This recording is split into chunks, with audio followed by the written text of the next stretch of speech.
چې درې قسمه خلک دي صحیح کار والا سړي درې دي. څلورم هغه دی چې تباه دی. یو هغه دی چې هغه عالم دی خلکو ته علم ښیي. دویم هغه دی چې علم یې زده کوي. دریم د دې دین او د علم او د علماو خدمت کوي. همدغه درې سړي دي بس. او پیغمبر صلی الله علیه وسلم وایي څلورم نشي ګنې تباه به شي. او چې څلورم پکې تشویق خو د هر څه نه ووتي که نه ته عالم یې نه ته طالب علم یې نه د دین خدمت کوي، نو ته یې څه شی بیا؟ ځکه پیغمبر صلی الله علیه وسلم وایي چې څلورم نشي ګنې تباه به شي. یا دین یې زده کوه، یا که دې زده کړی نو خلکو ته یې ښایه او یې خدمت کوه. که نور څه نشي کولی خدمت خو یې کوه که نه دي د دیندارو خلکو، د علماو، د الله د کورونو، داسې نور چې کوم د دین لارې دي د دې خدمت کوه. نو الحمدلله الله موږ په هغه دریو کې دننه ساتلي یو چې انسان هغه څلورم ته واوړېد او تباه شو. علم زده کول او د دې دپاره راوته. زه به درته یو روایت واورم، تاسو ټول به ډېر خوشحاله شئ. ډېر د خوشحالۍ روایت دی. یو روایت کې راځي چې کوم سړی د الله دپاره ووتو او دین یې زده کو.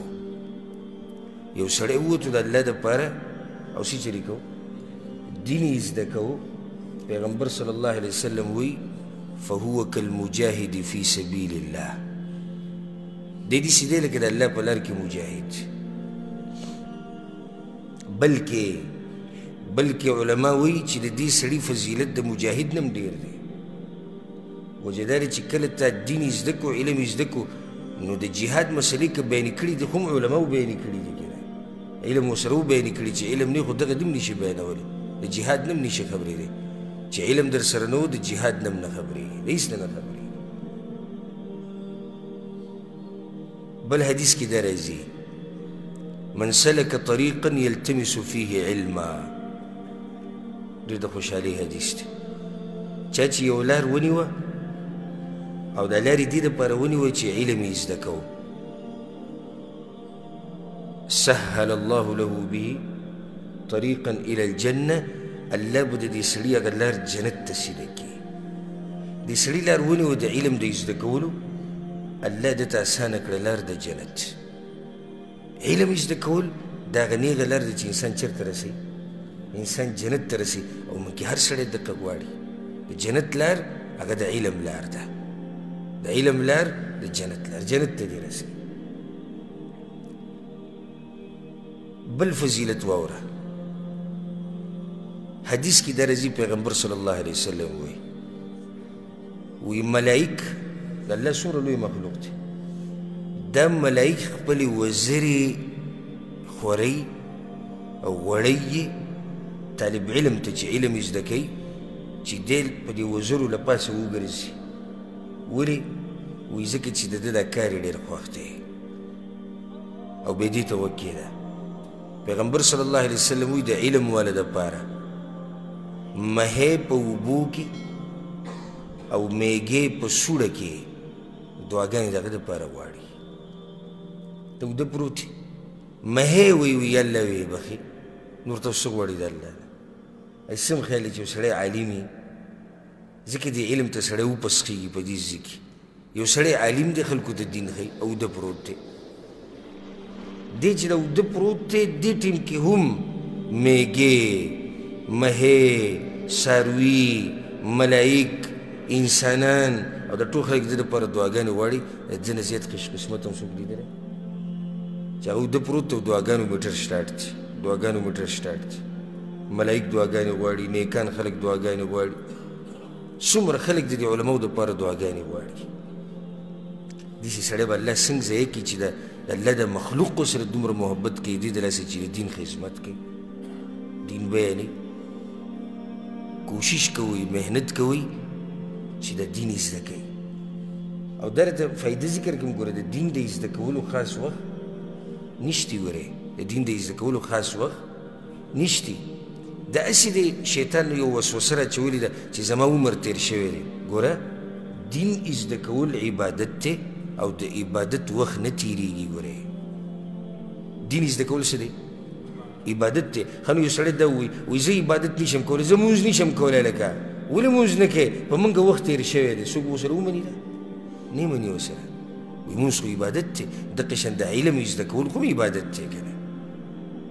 واعبد ربک حتی یأتیک الیقین، د خپل رب بندګي به د مرګه پورې کې. د علم زده کول بندګي کول دي د الله، د مرګه پورې کې.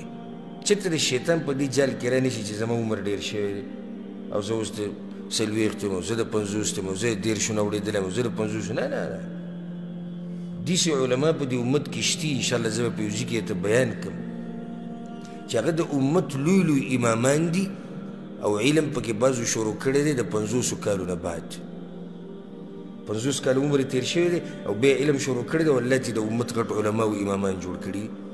نو علماو ته یې ولې نشو کولی؟ موږ کې څه کمی دی؟ څه چل دی؟ موږ هم کولی شو خو چې اخلاصي، محنتي او کوششي. بله خبره دا ده علم صرف په دې پورې نه دی چې دا به په مدرسه کې او په جامعه کې هر ځای کې علم بیانېدی شي.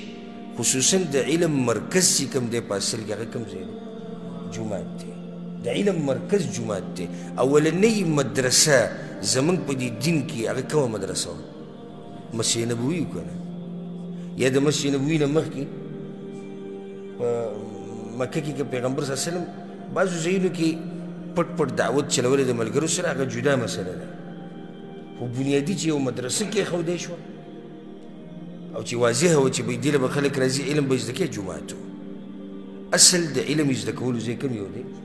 جومات دی. د جوماتونو کې خلک کیني د الله دیني زده کړي. دې ته پکې مه ګورو چې عمر مې کم دی که زیات دی. کښېنه، ما تاسو ته دا خبره ذکر کړې وي. یو پیر ما درس کو، یو عربی ناست په درس کې. بعض ملګري که په ټیم ما سره وو هغوی ته به دا قصه یادوي. نو هغه په دې درس کې ناست و دغه شی. چې درس ختم شو زما خواله راغی، د ملګرو لاسونه مې لول، هغه هم ما سره لاس ملول. ما ته دا وایي چې زه ستا په دې خبرو نه پوهېدم، خو د دې دپاره ناست وم چې ما حدیث اورېدلی دی چې کم سړی د الله په کور کې کیني، دین یې زده کوي، نو بیا چې کله دوی پاسي نو د الله د طرف نه ورته اعلان وشي چې قوموا مغفورا لکم، پاسئ الله تاسو بخلي یئ او ستاسو ګناهونه یې په نیکیانو بدل کړي دي. نو یې چې زه په دې کې دننه راشم، نو آیا دا اعلان ما ته شامل دی وی؟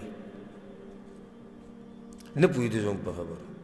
خو دې دپاره ناست چې په دې اعلان کې راشي. دوی ته خو اعلان کېږي چې پاسي، نو چې زه هم په دې اعلان کې دننه راشم. هسې چې ته کښېنې په دې جومات کې او 20 مسلې بیانې شو، په 20 کې تا یوه زده کړه، ګټه دې وکړو که تاوان؟ ګټه ده. تاوان د څه شي؟ د الله په کور کې ناستې، دا هم یو عبادت دی. بې دین یې زده کوې، دا بل عبادت دی. مسله دې پکې یاده کړه، دا بله فایده ده. ټول خیر او خیر دی، ټول خیر او خیر دی. نو الحمدلله ثم الحمدلله ستاسو جذبه ښه ډېره ده، والله دې ښه ډېره ساتي.